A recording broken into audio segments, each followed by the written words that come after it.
It's not, for the market where you can, look at where to go and what to do. It is while you're here, because it tells you what else you can do in between your plans. Where can you shop? Where can you go to the salon? If you fall sick, where can you go to the hospital? If you want to have dinner, themed cuisine, where can you go for an Indian dish, a Chinese dish? Where can you go for Italian dish? So it is for guests who are here. We are targeting a lot also the business travelers, because we have big conferences in this country. We have international meetings here, and those guys have time in between programs to go to the Nairobi National Park for 2 hours and come back, go play golf in the afternoon after a fantastic board meeting. So those are the people that we are targeting, because we want to add value to the experience in this destination, so that you're able to spend money, spend time with Kenyans, and be able to have a more enriching experience. That is why we launched that passport. For us, MKT 6th edition has been a success. We have today been going around and talking to the trade. How are your meetings? Talking to the buyers. How was your experience on the farm trip? What do you feel about the destination? Number one, the exhibitors are very impressed with the quality of buyers that are in the country. And the level of meetings and the level of interest is really encouraging for us. Some of them have had to cancel their flights, and they want to extend. They want to stay. I know 2 people who are going to the Masai Mara. They have been in contact with Villa Rosa. They want to go to the Olaret and Piskin and the Masai Mara, because they didn't have a chance to go to the Mara, because we split people in different itineraries. So because of interacting with exhibitors at the show, they have found need for them to stay and see more, which shows seriousness and level of commitment. The other key thing, of course, is that we have foreign companies, foreign tourism boards, foreign airlines in here. So MKT for us is a global, it's an international show. And we have international trade visitors who are here to conduct business. That is a plus. From next year, we are going to outsource services of event management as Kenya Tourism Board. We have already finalized on this. The company has been here with us. They have seen for themselves what MKT is all about. We have, explained to them where we want to take MKT in the future, and we want to concentrate on what we know best and let the event management company run with some portion of the event. Of course, we are not giving it up to an event management company. It still belongs to ATB, but there are some services that you can outsource, very logistical services that keep us so busy, so occupied, so that we can focus on the core issues. So we expect that, of course, it's going to be more professionally organized, smoother logistical arrangements, and be able to focus on ensuring that the show remains authentic. It remains, like a showcase, not just for an exhibition, but we will maintain the farm trip before the exhibition, because we believe in adding value even to the buyers who come all the way, not just to have meetings, but to see the country. So again, this is the first time we had a specific group of media, trade media, and a big collection from different countries, and we are very, very proud of you guys.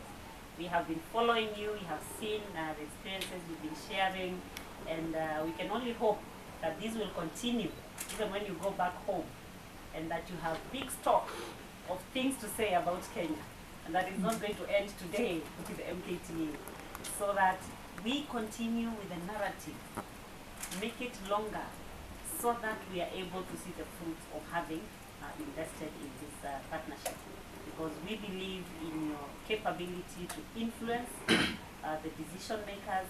We believe that you have the capability to help us change the narrative out there in the source markets. So we just wanted to see you and just hear what your experiences are, any questions that you'd like us to, to respond to. And then moving forward in the future, if you need any specific farm trips, themed farm trips that you want to cover, something very, very unique to your market or a different area, then we are willing to talk about that. Okay?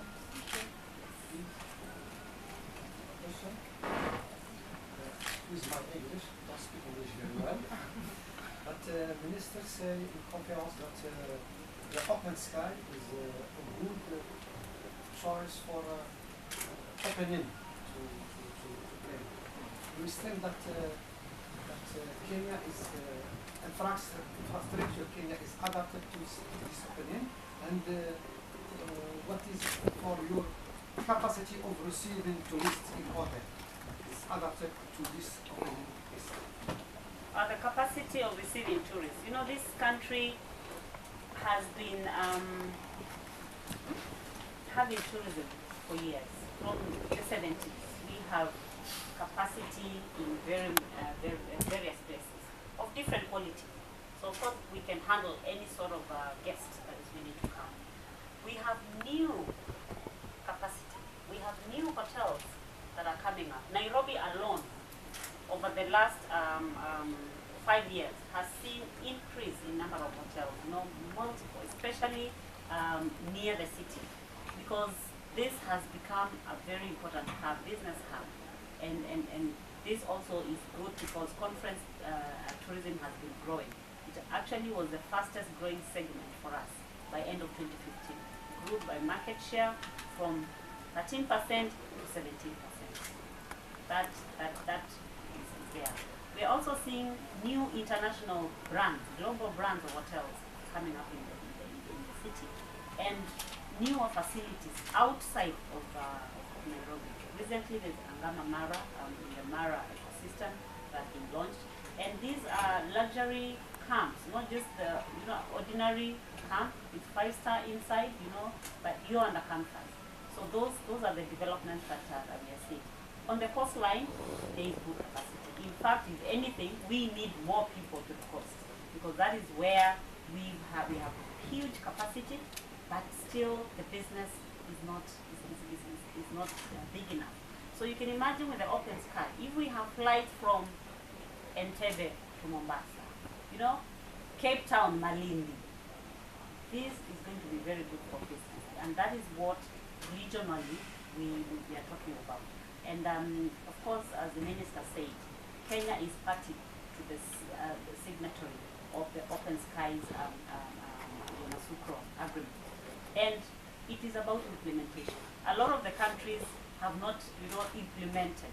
So it is an opportunity, of course, for all the countries to do so that you also have, because for an airline, it's not just the inbound that is important for them. They also need the other leg to go out there full. So it is an opportunity for us as a region, and that is why these issues are being raised at regional levels to be able to open up. So for tourism, the capacity is not a problem because it is growing, and you can see it is growing even now when we don't have this implementation 100%. I have a question for you. Many Chinese come to Kenya to see the great migration of the animals from June to September. But people are all everywhere and crowded there. So the experience is not that great. But in the off season, and there is not a very strong reason to get the Chinese here. So how do you solve the problem? Kenya is a 365-year destination. Yeah. It is a country that you don't have just to come during the migration. Yeah. During the migration, they cross the river. Yeah. Outside of the migration, we still have animals. It's not that they all disappear. Yeah. They are there. And they are there in all the national parks. So the challenge is, when the Chinese, opened up and they started traveling into the country, the most popular and the most well-known product is the migration. So everybody wants to come. At the same time, it's highly, booked. You come there and sometimes you don't even get room. Yeah. Because a lot of the Chinese travelers they don't book way in advance. So when they're booking, there's no room. So it is not a good thing for a customer. and yet this is a popular product that they were going to see. Our strategy in China is to go to tier 2 cities and be able to market Kenya as an all year round destination. Because outside of the migration, there is still so much to see and do. There are many national parks in this country, 60 of them, and Masai Mara is just one. So it is an opportunity for you to spread the word and tell them, go to Laikipia, go to Samburu, go to Amboseli, Savo, you know, all this diversity. Meru National Park, I mean, that is the new Mara. The diversity in there, the attractiveness of the landscape, the scenery, it is fantastic. So it's just about awareness of what else you can do outside of these 4 months of the migration. Okay, thank you. And does KTB have a clear plan to develop Chinese markets next year? And what is it? In this current financial year, as I said, we are going to the second tier cities. We have trade engagements, both Kenyan and Chinese, roadshow, to be able to educate. And in educating, we are focusing on what I've just said, ensuring that everybody knows that outside of the 4 months, there's still much more you can do in Kenya. And then also being able to educate the trade on how to package so that they are not just packaging the free, national parks of Nakuru, Nairobi, and Masai Mara, so that that diversity is communicated. So for us in China, we are looking at ensuring that the diversity of Kenya is well appreciated, it is well understood, and education is the key in terms of the strategy that we take, including the media. CCTV has been here several times, and they have produced documentaries on the migration, and that is what the Chinese, saw and got interested in. So now we are looking at bringing media to go to other parts of the country, so that that visibility can also be seen in the market. Okay. Last question. There is a very deep relationship between Kenya and China. About 600 years ago, and a Chinese guy called Zheng He's voyage has been to the island of Pattaya. Yeah, and if there is a special lane in the cultural tourism for Chinese, yes, the culture in tourism. Mm-hmm. Yeah. That connection is actually there, Yeah. and you go to our coastline on the islands of the north. Yeah. You will even find descendants of Chinese, Yeah. because we believe that is the end of the Silk Road. Yeah, you find descendants who intermarried with the locals, Yeah. and physically you can see that these people are of a Chinese descent. Yeah. Now, this is part of the diversity that I'm talking about. If the Chinese know that, they would want to come and see, because there's big connection, big history, and just going through the historical and heritage tours in this country is very enriching. So it is a new product. It is an opportunity to grow cultural tourism and also be able to expand the product offering in the market, because this is not currently offered by any Chinese tour operator selling in Kenya. And we have done audits, we have done brochure audits, and a lot of them are not aware. So it is an opportunity for us to increase awareness of such new products. Yeah. Thank you very much. I hope you don't have three questions. Kimutai, maybe you can manage this so that we take a few and then. So we can take from Ofka. Thank you. Jacinta, a few years ago, you introduced the symposium ahead of MKTE. At that time, you set aside a day in advance of the trade show so that attendance would focus entirely on the presentations which are being made. And people who had to man stands would not have to make hard choices. Are they going to meet their clients upstairs or are they coming downstairs? This year, it was a parallel event. How do you think this impacted on the attendance of those workshop presentations? And is there any plan to return to the format to have a day set apart probably in advance when upstairs is being set up, that downstairs we have the trade seminars and the workshops, and then we go into maybe only a 2-day show of MKTE. Are there any plans like that? In fact, Prof, the reason for changing the format was also informed by feedback that we got from exhibitors themselves. Being here for more than 3 days, for some of them is really hard. And during planning, we made sure that they all understood that they could have one person manning their stand, then somebody else, because the target audience is different. You could have your sales, guys or product team there, but the key decision makers could come for the exhibition, for the seminars. So that is what informed the changes. Now, having seen how the performance has been, because we made it 2 days as opposed to just 1 day. Yeah. Last time it was very much rushed. We didn't feel that we gave enough time to really thrash out key things. And if you look at the program of what we have been showcasing, it's new things that will add value to the trade in terms of their packaging and also planning ahead in terms of product development. So we thought if we make it one day, it's gonna be too squeezed. We wanted to have a good, interactive moment with these speakers, so that people have good information. So that is what informed that. Of course, we will review. We'll also have feedback at the end of the show, so that we see how did this one work, because we have changed it, and then we can have a good balance. The most important thing again to mention is that with onshore solutions as the agency that is going to be managing MKT services for us, logistical services, they will also, advise us best practice. They have managed other exhibitions. They know what works, So we will have, of course, a good interactive session, so that whatever we decide to do next year is very well informed. Thank you. Thank you. Hi, my name is Miriam Chato. I work for Afritourism in Nigeria. So we're passionate about promoting inter-African travel, where we want Africans to travel Africa. So my question is, Kenya is considered an expensive destination in Africa, with a typical tour package that costs about $4,600.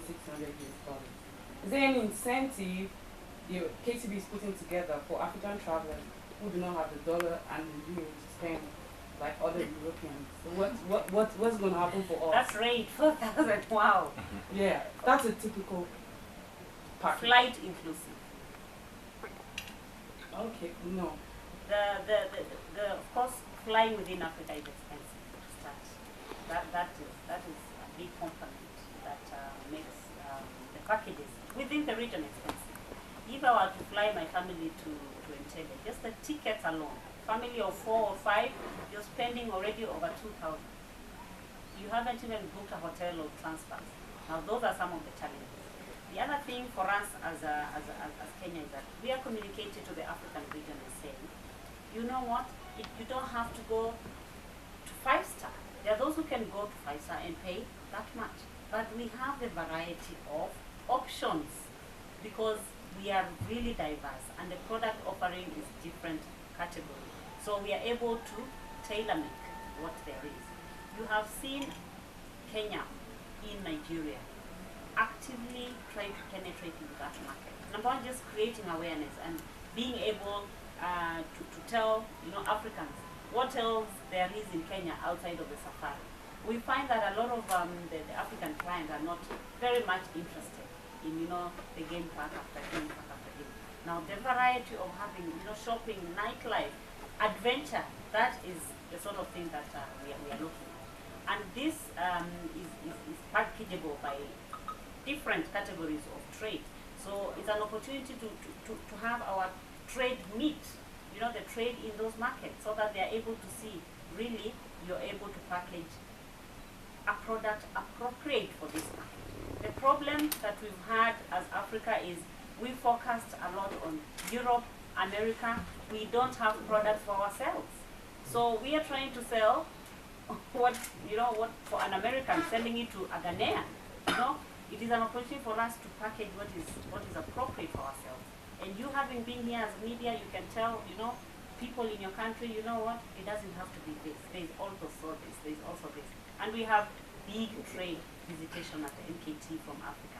So that is in a way for us trying to ensure that we penetrate the market and tell the market we have a product for you. And it is possible for us to package appropriate products for you. Of course, price included. It's a good question because, excuse me, je vais poser la question en français puis je vais la traduire, essayer de la traduire. Beaucoup de Marocains interrogés à ce sujet, ils disent que le package Kenya is it's très riche, très cher, pardon, il est très cher. Donc, et que la Royal Air Maroc existe aujourd'hui une ligne entre Casablanca et Nairobi, et la Royal Air Maroc est prête à baisser le prix. Qu'en est-il des professionnels kenyans? Many Moroccans interroged for the package in Kenya, he said that it's very, very expensive. While our company national is decided to baisser les prix. Qu'en est-il des professionnels in Kenya? There's, of course, as I say, Excuse me, as understood. For a lot of African countries, as I say, we do not have products for Africa. So you can imagine even the trade who are used to selling to a particular market, for them to review everything and target a new market. Even though as government we want to and we're pushing and we're giving them opportunities such as this, we go to Akaba, we go to being able to connect Africans to Africans, it is not immediate. But the beauty is that an African consumer can look directly. You don't have to go through the trade. It is a lot more easier for an African client. And we have seen from Nigeria, they just call the hotels directly, even if it is 2 days to their trip. They buy a ticket and they're here. Golf farm trip, has really enlightened people. So that we look at our countries outside of what we are known for. What is Kenya known for in Africa? We want to demystify, and make it a richer experience, so that it is not just seen as a foreign country. Yeah. So the airlines in Africa also have a very, very big role to play. As definitely as we know, we don't have enough capacity. We don't. How many capitals in Africa are connected? I'm sure Prof knows is the aviation, especially. Very few of them. So that already is a challenge, and you find that, like Casablanca, you have more flights to Europe daily, even to America, than to any African region. So even reducing the flight alone will not solve the problem, but it is a step in the right direction because the flights, are already quite high.